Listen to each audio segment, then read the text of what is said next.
اور پھر جو ہے کہ اسٹیبلشمنٹ کے ہاتھ سے مزید گیم نکل جائے گی. یہاں تو پھر وہ خیال کر سکتے ہیں اچھا یہ افریدی صاحب جو ہے کہ کہیں نہ کہیں جو ہے کہ وہ شاید اس رائے کی طرف آ جائیں جہاں پہ جسٹس امین الدین یا جسٹس جمال مندوخیل کی رائے ہے, اور وہ دو اگر ایک طرف ہیں تو اگر اس کو 7 رکنی یا 9 رکنی پہ لے کے جائیں گے تو پھر تو سارا کا سارا کھیل جو ہے کہ وہ اسٹیبلشمنٹ اور حکومت کے ہاتھ سے نکل جائے گا. تو اس لیے یہ فارمولہ نون لیگ کو اسٹیبلشمنٹ کو سوٹ نہیں کرتا. اب یہ دیکھنا ہوگا کہ آج رات کو یہ ملاقات ہو رہی ہے تو اس کے بعد کیا چیزیں ڈیٹیل آتی ہیں تو وہ پھر آپ سے شیئر کریں گے. اس وقت تک تو ایک سچویشن یہ ہے, لیکن ایک چیز اس وقت تک کے منظر نامے کے اندر یہ نظر آ رہی ہے کہ حکومت اسٹیبلشمنٹ کسی طور کے اوپر جسٹس منصور علی شاہ کو چیف جسٹس نہیں بنانا چاہتے, لیکن جو حالات و واقعات ہیں, جو آئین پاکستان ہے, جو زمینی حقائق ہیں, وہ سارے کے سارے اس وقت جو ہے جسٹس منصور کے حق میں ہیں. اور اس وقت اگر کوئی آئینی ترمیم بھی کی جاتی ہے این اس وقت میں جب نئے چیف جسٹس کی تقرری ہونی ہے تو پھر یہ بذات خود کانفلکٹ آف انٹرسٹ آ جاتا ہے کہ ایک ایسی عدلیہ جو ابھی مختلف پولیٹیکل کیسز اور اس حکومت کے کیسز جو سن رہی ہے وہ حکومت آئین میں تبدیل کر کے ایک چیف جسٹس کا راستہ روک کے اپنی مرضی کا بنا رہی ہے, تو کیا یہ کانسٹیٹیوشنلی یہ اس کو لیجیٹیمیٹ کیا جا سکتا ہے یا نہیں کیا جا سکتا؟ پارلیمنٹ کو اختیار ہے آئین بدلنے کا, آئین بنانے کا, لیکن مفادات کا ٹکراؤ جہاں پہ آ جائے وہاں پہ وہ بات چیلنج ہو جاتی ہے اور اس کو رد بھی کیا جا سکتا ہے. اور یہ قاضی فیصل صاحب کے اپنے فیصلے جو ہیں کہ یہ موجود ہیں اور اسی تناظر کے اندر اسی نظیر کو دیکھ کے یہ دیکھا جا سکتا ہے. اب آ جاتے ہیں نواز شریف صاحب کے ساتھ موئے موئے کیوں ہو رہا ہے اور ان کی اپنی پارٹی کے اندر کیوں شکوے شکایت یا گلے شکوے ہو رہے ہیں. میاں صاحب کو تو لندن پلان کے مطابق وعدہ کر کے لایا گیا تھا چوتھی بار وزیر اعظم آپ بنیں گے, 2/3 میجارٹی آپ کو دی جائے گی, اور پھر یہی جو کچھ اس وقت آئینی پیکج, آئینی ترمیم, جوڈیشل پیکج, جوڈیشل ریفارم سب کا جو راگ الاپا جا رہا ہے, یہ اس وقت الیکشن سے پہلے ہمیں نون لیگ کے دوست اور ایون اسٹیبلشمنٹ کے جو کرتے دھرتے جو ہوتے ہیں نا, یہ آپ کو جا کے ادھر سے کان میں ڈالی ادھر سے جا کے کان ڈالی اچھا لوگ بولتے ہیں تاکہ ایک رائے عامہ بنائی جائے. تو وہ جو رائے عامہ سرکاری بنانے والے لوگ تھے وہ ادھر ادھر کانوں میں پھونکے مار رہے تھے کہ نہیں جی میاں صاحب آئیں گے, اور یہ مڈل ایسٹ والے عرب ممالک اور باقی یورپین ممالک اور یہ چائنا, یہ تو سارے میاں صاحب کا انتظار کر رہے ہیں, اور وہ کہہ رہے ہیں جی نواز شریف صاحب بڑا قابل اعتبار لیڈر ہے, اور سارے مسلم ممالک بھی نواز شریف صاحب پہ بڑا اعتبار کرتے ہیں, اور جیسے وہ آئیں گے تو پھر آپ دیکھیے گا پہلے دوسرے تیسرے مہینے میں وہ جو آپ کو وعدے دیے گئے تھے نا, جب 3 مہینے میں 6 مہینے میں $50 ارب سرمایہ کاری لے آئیں گے, تو اس قسم کی کہانیاں ساری جو ہے نا یہاں پہ بیچی جا رہی تھیں. تو میاں صاحب کو تو یہ وعدہ کر کے لایا گیا تھا آپ کو 2/3 ہوگی, آپ آئین بدل دیجیے, جو مرضی کرنا ہے کیجیے گا, اور پھر اس کے بعد ستہ خیرہ ہوں گی. 8 فروری کو میاں صاحب اوندے منہ لیٹ گئے.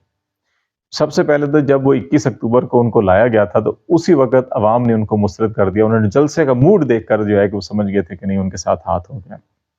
عوام کا موڈ جو ہے کہ وہ میاں صاحب کے انتظار میں نہیں تھے, بلکہ وہ اس انتظار میں تھے کہ میاں صاحب ایک باری واپس تھے, آ جاؤ پھر دیکھو سیدھا رنل کر دے کی ہیں. تو میاں صاحب کے ساتھ پھر عوام نے 8 فروری کو وہی کیا جو میاں صاحب نے 21 اکتوبر کو مینار پاکستان جلسے میں لوگوں کے چہروں پہ پڑھ لیا تھا. اس کے بعد پھر اس وقت سے لے کے اب تک میاں صاحب جو ہے کہ وہ کومے میں ہیں, نہ وہ بولتے ہیں, نہ وہ شور کر سکتے ہیں, نہ وہ پروٹیسٹ کر سکتے ہیں. جب بھی ان کو نہلا دلا کر جو ہے کہ کپڑا شپڑا مار کر جو ہے کہ وہ پبلک میں لایا جاتا ہے کہیں پریس کانفرنس کے لیے یا کسی تقریب کے لیے, تو میاں صاحب کے دل سے ایک ہی آہ نکلتی ہے, اور وہ کہتے ہیں کہ جناب یہ بتائیں کہ جب مجھے گھر بھیجا تھا عوام کیوں نہیں نکلی, عوام نے مجھ سے دھوکہ کیا. اور اب اگلا جملہ وہ بولتے بولتے رک جاتے ہیں جی کہ, اور بلکہ ایک دفعہ بول بھی گئے کہ جی خیبر پختونخوا والے تو بے وقوف ہیں کہ اس کے پیچھے لگے ہوئے ہیں, اور پھر یہ کہہ دیا سارے یہ بھیڑ بکریاں ہیں جو اس کی سپورٹ کرتی ہیں عمران خان کی. تو یہ ان کو یہ زخم اندر سے نا یہ دکھ کاٹے جا رہا ہے, یہ غم کاٹے جا رہا ہے ان کو. ابھی میاں صاحب کو جو ہے کہ اس کے باوجود جب میاں صاحب نے یہ گلے شکوے کیے اور اپنے اسٹیبلشمنٹ کے دوستوں سے بھی جو بڑے ممنون و مشکور تھے ان کے,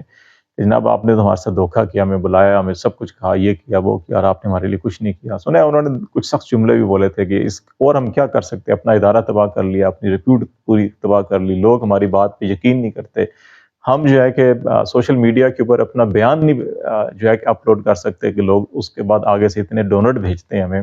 کہ ہم جو ہے کہ میٹھا کھا نہیں سکتے آپ کی وجہ سے, تو اور اتنا ہم کیا کچھ کریں.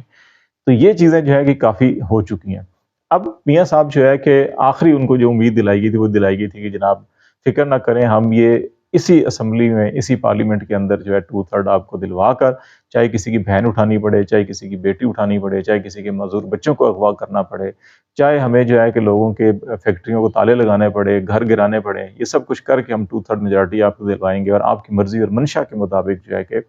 عدلیہ کے اندر جو ہے کہ وہ تبدیلی لے کر آئیں گے، اور قاضی فائز صاحب جو ہے وہ چیف جسٹس آف پاکستان رہیں گے یا آئینی عدالت کے سربراہ رہیں گے، اور پھر آپ جو مرضی کریں، آپ کو کوئی کچھ نہیں ہوگا. دوبارہ جو ہے کہ پھر الیکشن اگر ہوں گے تو وہ آپ کی مرضی کے ہوں گے، اور اس میں 2/3 پھر ہو جائے گی آپ کو، ایسے ہی جیسے ضمنی الیکشن میں بھی ہم نے پنجاب میں اور ساری جگہوں پہ آپ کو ساری کی ساری نشستیں جتوا دی. لیکن اب جو ہے کہ مولانا فضل الرحمان صاحب درمیان میں آ گئے، اور مولانا صاحب نے اگر بلاول کو راضی کر لیا، اور بلاول اور فضل الرحمان ایک طرف ہیں، تو پھر تو میاں صاحب کا تو نمبر بالکل ہی پورا نہیں ہے نا. اب لامحالہ طور کے اوپر میاں صاحب کو کچھ گیو اینڈ ٹیک کر کے یہ راضی کرنے کی کوشش کی جا رہی ہے، اچھا جی قاضی صاحب نہیں ہے تو لیکن منصور علی شاہ بھی تو نہیں ہے، چلو بن جاؤ تسی. اب میاں صاحب اگر منصور علی شاہ کے حق میں ووٹ نہیں دیتے اور کہتے کہ نہیں جناب پھر ایسے ہی چلنے دے سسٹم، تو پھر یہ سارا کا سارا سسٹم گھر چلا جائے گا.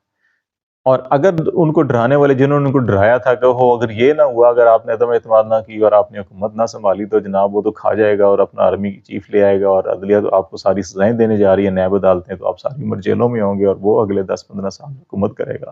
یہ جنہوں نے ڈرا کے ان کو دھکا دیا عدم اعتماد کی طرف اور پھر یہاں تک پہنچا دیا، انہوں نے پھر اب وہ ڈرا رہے ہیں ان کو، ہو اگر آپ نے قاضی فائزہ صاحب تو جا رہے ہیں، لیکن اگر آپ نے منصور علی شاہ کو بنا دیا پھر تو ہو یہ ہو جائے گا، وہ ہو جائے گا، پھر آپ ساری عمر جیلوں میں سڑیں گے، گلیں گے، مر جائیں گے، الیکشن ختم ہو جائے گا، حکومت ختم ہو جائے گی، اور اس کے بعد صاف شفاف الیکشن ہوں گے، اور اس نے تو 2/3 سے زیادہ کلے بدن لے لینی ہے، پھر اپنی مرضی سے جو مرضی ترمیم کرتا پھرے گا. پھر آپ کیا کریں گے؟ آپ کی سیاست ختم، آپ کا کاروبار ختم، آپ کا فیوچر ختم ہو جائے گا، آپ کا بھی، آپ کی آل اولاد کا بھی سیاسی فیوچر ختم ہو جائے گا. تو یہ ان کو ڈرایا جا رہا ہے،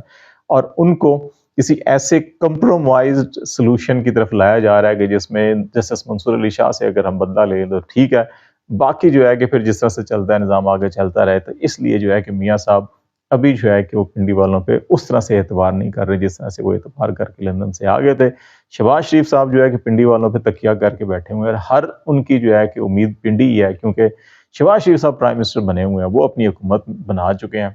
ان کو اس سے کوئی غرض نہیں ہے کہ اچھا میاں صاحب کے کیسز کا کیا ہوتا ہے، میاں صاحب کا فیوچر کیا ہوتا ہے، یا مریم بی بی کا فیوچر کیا ہوگا. وہ سمجھتے ہیں کہ انہوں نے اپنا فیوچر کر لیا، 2 دفعہ اپنا بھی نام لکھوا لیا، اگر کہ ان کو جانا بھی پڑ گیا کوئی مسئلہ نہیں ہے. تو اس لیے جو ہے کہ اصل پرابلم میاں صاحب کی، اور میاں صاحب اب دیکھیں